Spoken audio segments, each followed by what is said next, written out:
At the outset, let me also express my appreciation to His Excellency, the Governor of Kerala, for the wonderful remarks he made during his inaugural talk. I had the good fortune to be present 2 years ago when he had just come to Kerala and taken over as the governor of the state. And I think it was the first public function outside Trivandrum which he was attending when he came to inaugurate the Asian conference organized by, on the same subject, organized by S.A.F.E Foundation. So he made many observations which I think we should all pay a lot of attention to. In fact, he has really set the tone for the deliberations and for the workshop also.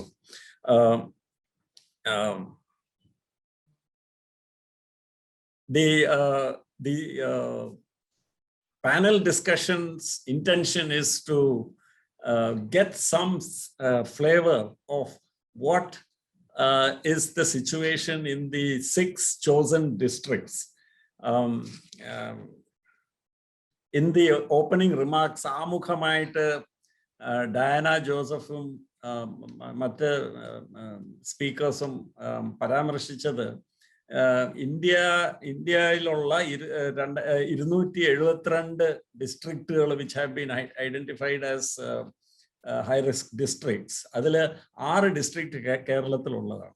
Appo 6 nammade 14 districts 6 annam falling into these high-risk districts in terms of lahari marundine sambandhamaayittulla karyathil, that is not one of the distinctions which we should be very proud about. And in fact, we should be very deeply concerned about it. Keralathile sambandhichulla pala virodhavasangalude oru udaharanam kude aanu idu. Ivide 100% സാക്ഷരതയും 100% political mobilization right down to the panchayat level നടന്നിട്ടുള്ള പല സാമൂഹിക വിപ്ലവങ്ങളും സാമൂഹികമായിട്ടുള്ള പല അടിസ്ഥാനപരമായിട്ടുള്ള മാറ്റങ്ങളൊക്കെ ഉണ്ടായിട്ടുള്ള സംസ്ഥാനമാണ് ഇവിടെ. പക്ഷെ എന്നാലും ഇവിടെ തന്നെ alcohol consumption is per capita consumption is the highest. And ഇത് ഇപ്പം നേരത്തെ ആരോ സൂചിപ്പിച്ചതുപോലെ alcohol, smoking, ഇതൊക്കെയാണ് the first steps towards ഇതിനെക്കാട്ടിലും മാരകമായിട്ടുള്ള, ഇതിനെക്കാട്ടിലും വളരെ ഹാനികരമായിട്ടുള്ള substance abuse-ലേക്കുള്ള ആദ്യത്തെ വെപ്പുകളാണ് ഈ substances. അപ്പം ഈ പശ്ചാത്തലത്തിലാണ് നമ്മളിവിടെ കൂടിയിരിക്കുന്നതും നമ്മളിപ്പോൾ ഈ ചർച്ചയ്ക്ക് വേണ്ടി വന്നിരിക്കുന്നതും പിന്നെ S.A.F.E ഫൗണ്ടേഷന്റെ തന്നെ ബേസിക് ആയിട്ടുള്ള പരിപാടികളുടെ justification തന്നെ ഇതാണ്. That is what is happening on the substance abuse front and what is the threat. I think one of the things which we should understand, and I think which is going to give a lot of strength, before I ask Diana to say something about the 6 districts program, is I also want to say that I think it's a very good thing that this is treated as a district-based program. Because I have always felt, as a former civil servant and as somebody who has been, after that, even during my entrepreneurial journey, I have remained interested in governance and administration in India. And I have always wondered how such a huge country with such diversity, how have we managed to overcome all the fissiparous tendencies and centrifugal forces, etc., and remained as one strong country 75 years after independence. And one of the reasons for that is that we have this amazing institution called district administration. Such a large country of 1.3 billion people, all of us are living and working in one of 740 districts in the country. Now, what is unique about this is that any of these 740 districts, the administrative structure is exactly the same. Whether it is here or whether it is in Manipur or whether it is in Jammu or whether it's in Ladakh, if in a district you have the same administrative structure, you have the same kind of resources, the same processes and the same procedures, etc. That is why at the district level, it is possible to implement programs very effectively. And that is why we should not be surprised that such gigantic exercises like the general elections, the decennial census, and even mass contact programs like mass vaccination programs, etc., are most effectively implemented in India. Even, in fact, it is supposed to be that our elections are far more efficiently conducted than the US elections. So the reason for that is the district administration. So I'm very glad that the district administration is involved in this program of which VENDA is going to be supervising and providing many important inputs. But the actual program will be run at the district level, and this itself, in my opinion, will assure the success. So my first question to Diana is that, we have this issue regarding prevalence issues of drugs and narcotics. What are the special problems in the districts? But I think if Diana, if you can give us an overview, because you have this unique experience of having done an in-depth exercise in a panchayat, which was a very vulnerable panchayat, and you have got many learnings. Can you perhaps tell us something about, because we all think we know about the drugs problem, but I don't think we understand it very well. So over to you. Thank you, Mr. Bala. The prevalence issue in Kerala is not something that the state has been very comfortable in discussing. We've been here working on the issue of narcotics and drugs for the last 6 years. And when we started off our random dipstick surveys, random surveys of communities where there is a high risk or a high prevalence, showed around 10 to 12%, which meant that for every 100 children within the age group of 18 years, 12 to 18 years, there were around 8 to 10 or 10 to 12 children that came out saying they had a problem. And when we say prevalence, the problem is revolving around three main themes. One is that there is a child who is affected by it. That's a lot that we really don't discuss about. So the affected bunch are children who have adults in the family using it, who are exposed to it, who are under the problem because somebody is actually using the drug in their surroundings. The other is the children who are directly affected by it. That means they use the drug, they are having direct access to the drug, they have either some kind of a drug dependency issue, or they are getting into the problem because there's an excess of this around them. The third category are children who actually are used to mule the drug. The muling of drugs is an issue in Kerala that we really have to discuss about, because children under the under the excuse of being very humanitarian in our approach towards children with possession of drugs, children dealing with drugs, children who are in the business of actually delivering drugs are set scot-free. So what happens is the entire business of trade of drugs is also on the shoulders of young children, primarily because we set them scot-free, even if we find possession of drugs in their hands. So there are this broad bracket of prevalence is, one, not understood, two, not discussed, and thirdly, not verified with any kind of a perfect data around it. And with Kerala, as of COVID, just in the last 12 months, the numbers have doubled. We were at 10 to 12% in Kerala. Right now, our study in high-risk areas is showing us 22%, which is literally double. And during COVID, the question is, how are children or how are people getting access to drugs when there's a complete lockdown, when there's a complete shutdown? So prevalence in its essence is not discussed and not even understood in its full gravity. So this is okay. The background of the prevalence in the state. Yeah.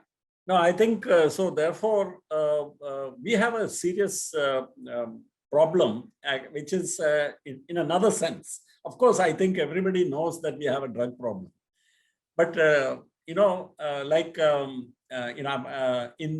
the quality journey in manufacturing or in any field, when you're starting out on the quality journey, the great Japanese guru of quality, Ishikawa said the quality journey starts with first facing the truth.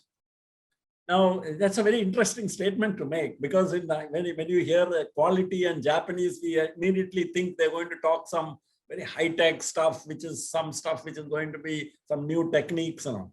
But he said a very simple thing. He said it starts with the truth. And what did he mean by that? I think he meant you have to first accept that there is a problem.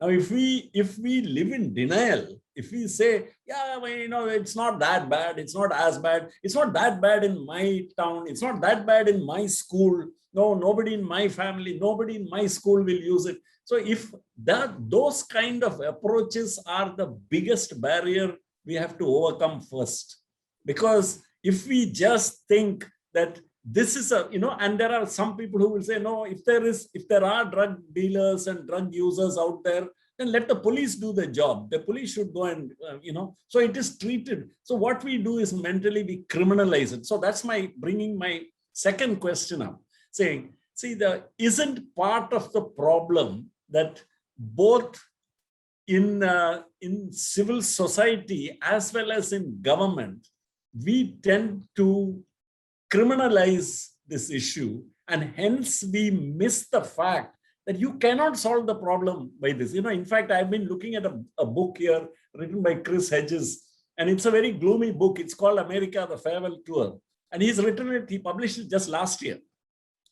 And what he was talking about, one of the chapters is about the substance abuse in the United States and the kind of the horror levels it is reaching now.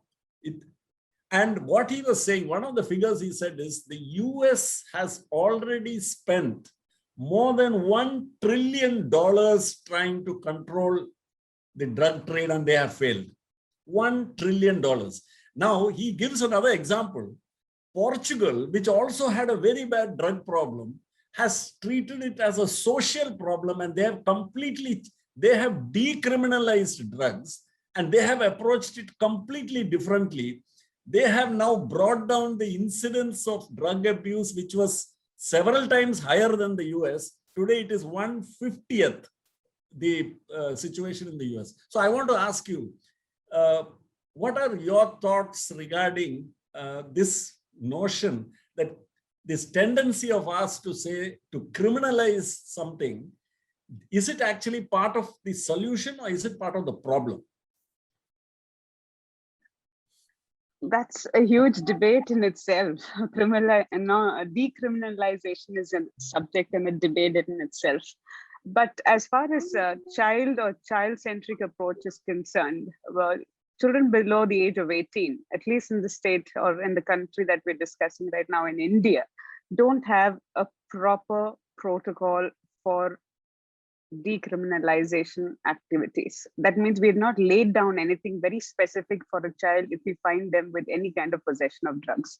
There is no SOP in terms of where the child has to be sent, though we have child rights committees, we have the juvenile justice board, we have all of the systems in place. There is actually no procedural process which actually takes a child through this. Then the other big issue is we don't have child drug courts. There are no specific child drug courts to take children through the process of getting them into programs that we call deflection programs. There is no deflection program in a country like us. While we are talking about 50 to 60% of youth being incarcerated. Incarceration is a big burden on the economy, on the taxpayers' money, on the government for management, and there are no alternatives to incarceration when it comes to the program of the impact of narcotics and children being incarcerated. Our challenge here is to find some kind of deflection methodology that really works. The problem is we don't have evidence across the country. We are talking about Portugal, you're talking about the US.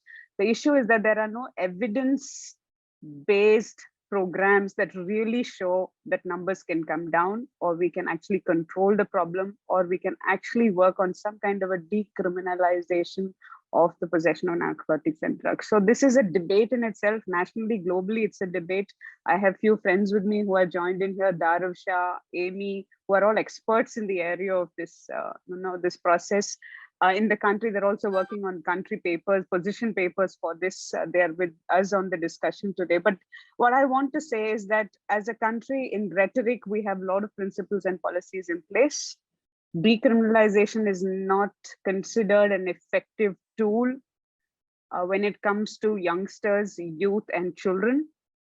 We are also looking at the issue of lack of deflection programs that need to be put in place so that our children are safe and they have a process in place when they actually have to go through child drug courts and then be put into programs. So systemically, there are policies, but when it comes to implementation or actually getting it into practice, nothing is in place. In countries specific to answer, decriminalization on data works because there is a lot of manipulation of data, especially if you're citing Portugal.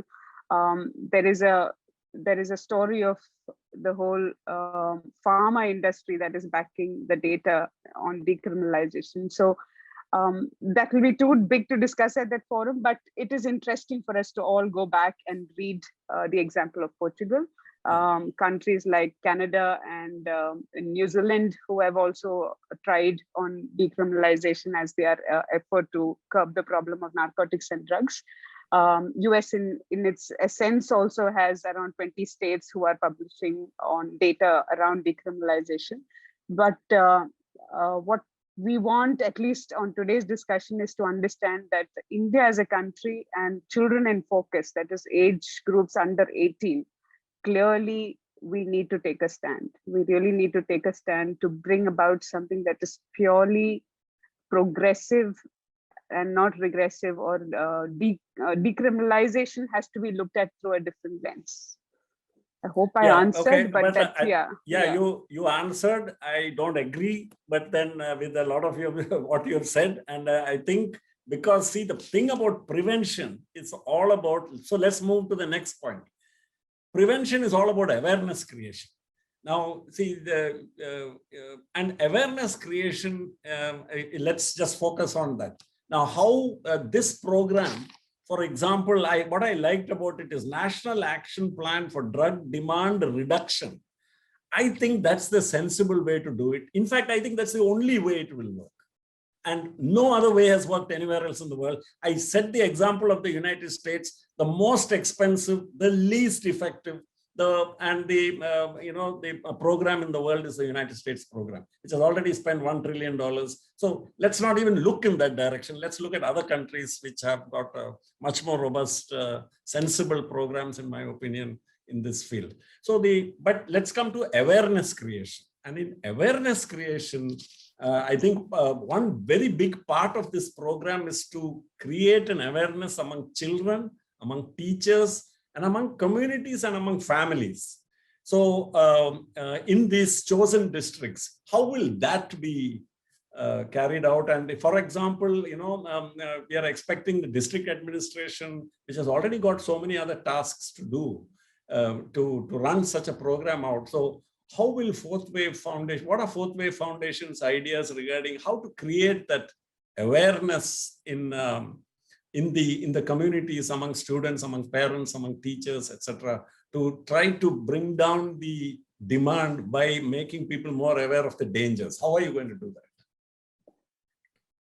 This is a question that's often thrown at us because we are very grassroots in our approach. Darshana, I'd like that slide up for everybody who is watching us today. I'd like to simplify that in one slide that we commonly use, Bala sir.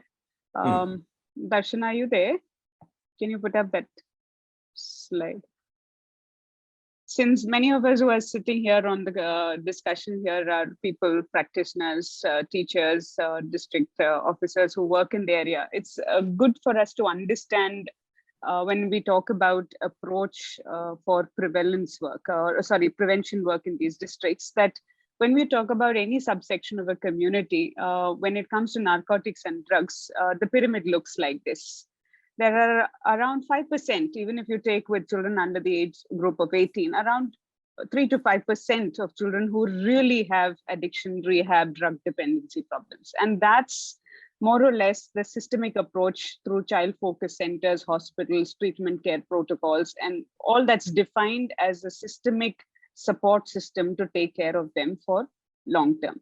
There is also another bracket that is very important that we really work on when we're looking at the 6 districts where this prevalence is high. We're looking at a 50 to 20% of that pyramid where we're looking at long-term care and counseling, which means that we need counselors, we need teachers, we need care professionals, we need people who are focused to work with long-term care. And that's also lacking in the state. And that's where a lot of our work will revolve, because equipping people to handle that 50-20% actually has its effects on the next big bracket, that is 70 to 75% of the population whom we call as fence sitters. They're really not in the problem, but they're actually on the fence, and they might fall either ways. Either ways, they can, it can go either ways. And when it comes to children, the drug report as of yesterday, published by the United Nations Office on Drugs and Crime, says in the last decade, 22% increase has been seen in the use of narcotics and drugs across the world. That's yesterday's report. In commemoration of the 26th, they always publish a report, and yesterday's report says 22% increase across the globe. And it is also reflecting, the same numbers are reflecting in India. I was just talking about the pre-COVID, post-COVID. It has just doubled. It's standing at around 20-22% in Kerala as well.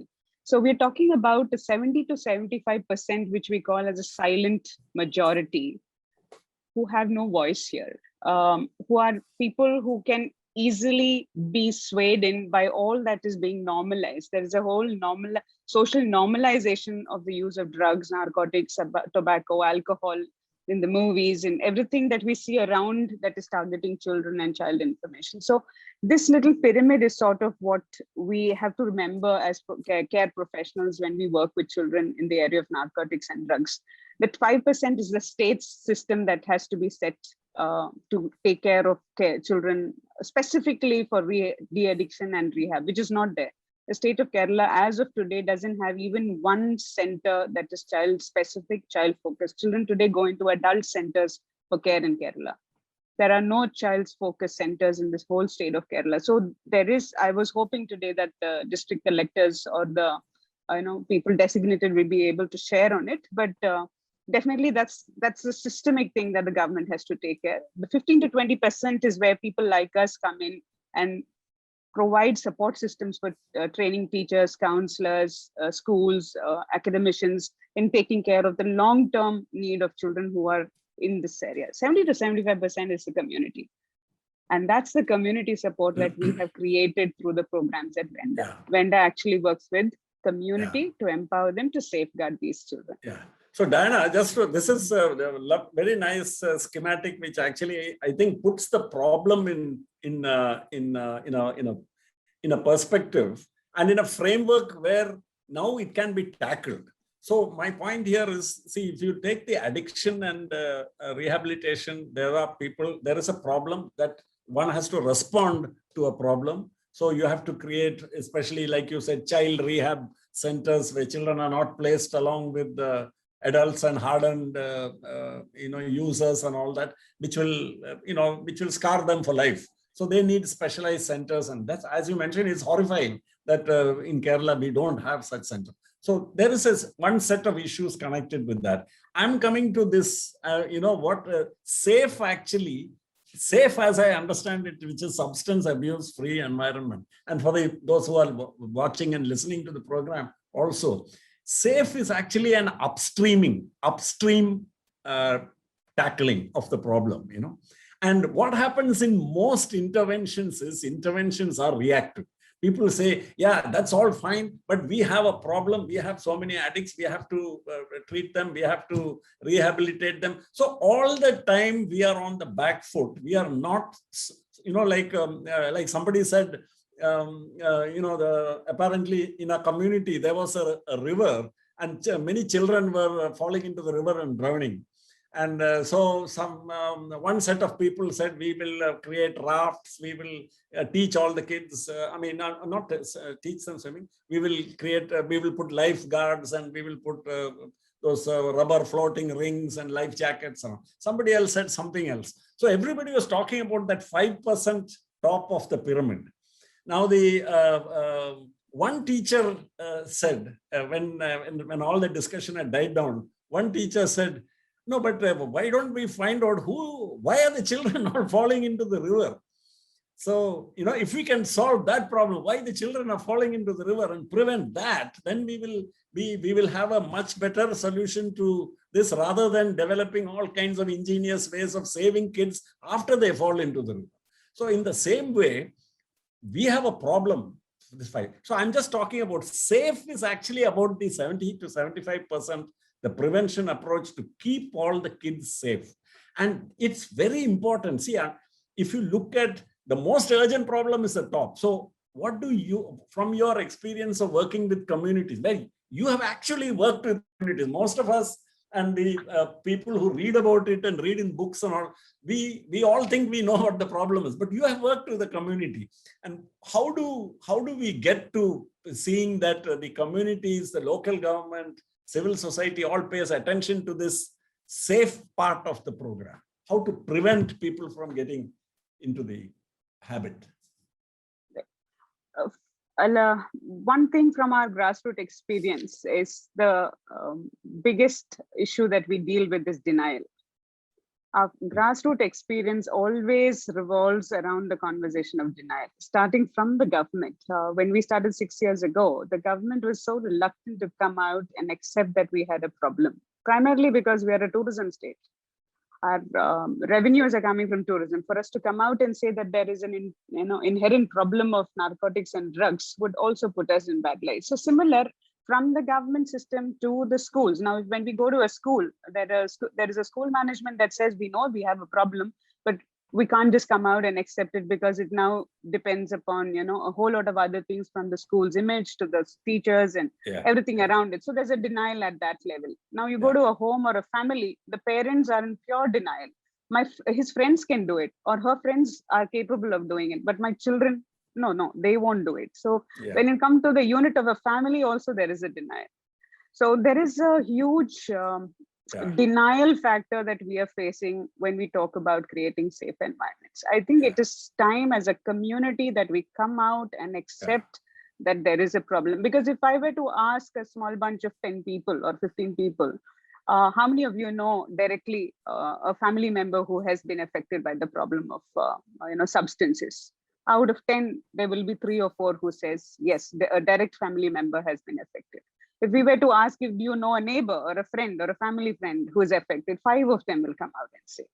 And then you extend that to another, larger demography, then all the 10 are coming out and saying they all have a problem. They know and they are aware of it. So the denial is our biggest issue when it comes to working on our SAFE programs. So one of our chief agenda on the SAFE program is to teach people to deal with that denial. How do you deal it? And there are tools to actually get people to understand this, scientifically understand this, and accept that there is a problem within the community. So that is one big, large area that we actually put our energies around.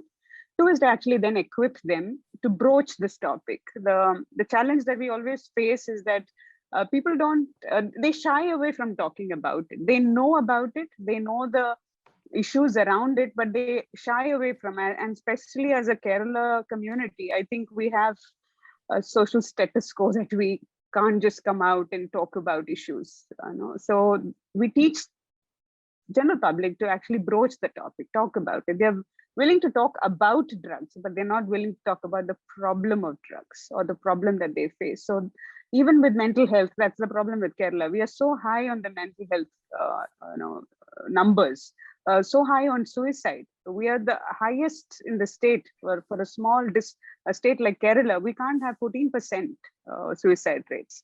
So these are our problems. We know we have issues, but we're not willing to talk about it or broach it. So then our SAFE programs actually equip schools, school management, parents, teachers, all of them to talk about it, and different ways to address it, even if it's a family or the family time or school time. So we teach that. And thirdly is our very, evidence-backed module on talking to children in the language that they understand best. So there is a language of a child, there's a world of a child, there is a world that we adults can't even penetrate or can't even fathom.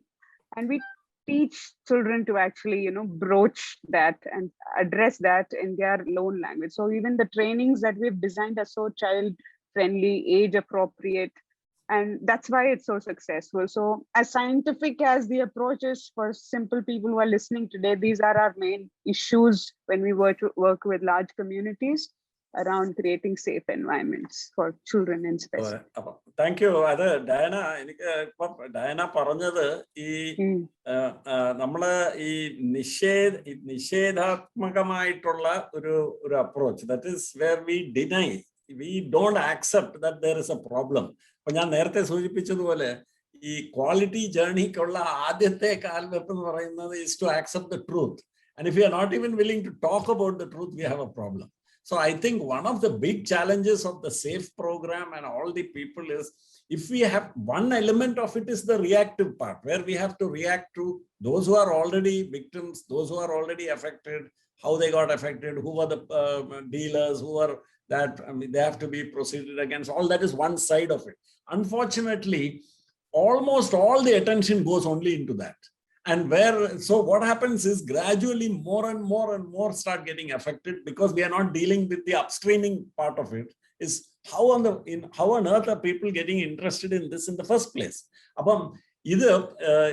This is not just confined to drug addiction. This is part of our, I think, national character. We don't like to discuss certain things openly, and our first response is denial.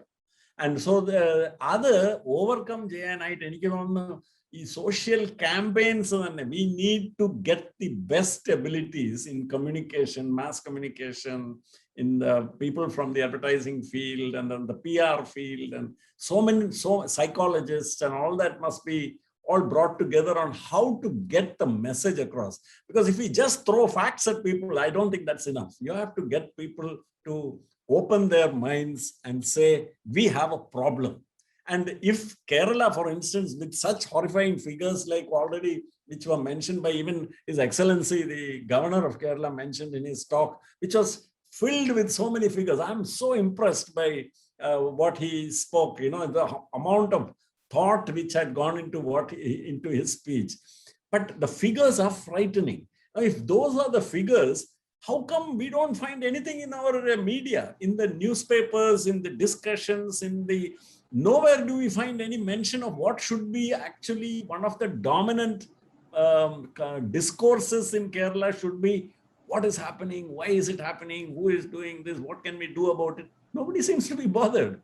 So it almost seems to be somebody else's problem. So what do you say about, how do you see this, what are the first few steps we should take to overcome this communication barrier to getting people to even discuss it, let alone accept, to even discuss the subject? Yeah, I will just take it one step further in saying that there is also a wave of social normalization that we have to also fight. While we are shy about accepting there is a problem, there is another extreme where we are actually normalizing this. There's a social normalization of use of drugs and narcotics among the youth. So it's a two-way tackling that has to be done. One where we don't come out and say there's an issue. If this is an issue, why it's not being discussed in the media? Why are not news channels or people finding this newsworthy at all? The other side is the media, which is the social media space, where this is the discussion that's happening around the young world, the world that actually is using it, the subscribers to the use and normalization of drugs. So while we are talking about print and other organized media, there is another world of social media that's actually working to normalize this, and that's where the whole action is. Simply, if we were to take marijuana and narcotics in terms of the use, that space is even something that we really haven't discussed in our conversations when we're talking about the communication and curbing the problem. So these are things that we would love to discuss. I think we, as VENDA, we are also planning a series of talks. I'd love all of you to sort of have some kind of a focused discussion around it. That's something that we plan to do as a monthly, just to tackle the same issue of what you're saying. A monthly, a space where people who are experts in the field, who actually deal with the problem, who have come out of addiction, who have gone through the full cycle of care and treatment protocols, will be sharing. So there is not enough, like you said, there's not enough being done. There's not enough being spoken about there, and I think that's what we are out for. It's a long journey. It's something that we all have to work towards. Thank you, Diana. Thank you. And I think we will wrap up. It was a pity that we could not get any representatives from the districts. We would have loved to hear from them about what their data shows, but I'm sure we will have another opportunity to do so as the program goes on. We will be having constant reviews. So thank you, Diana. I hope those who, the participants found the brief discussion where we tried to exchange some ideas and some thoughts on some of the major challenges which we face here. This is not a problem which everybody is accepting, as should be evident from what Diana has said. And I think that itself is the biggest problem which we have to overcome. That's the first barrier we have to overcome.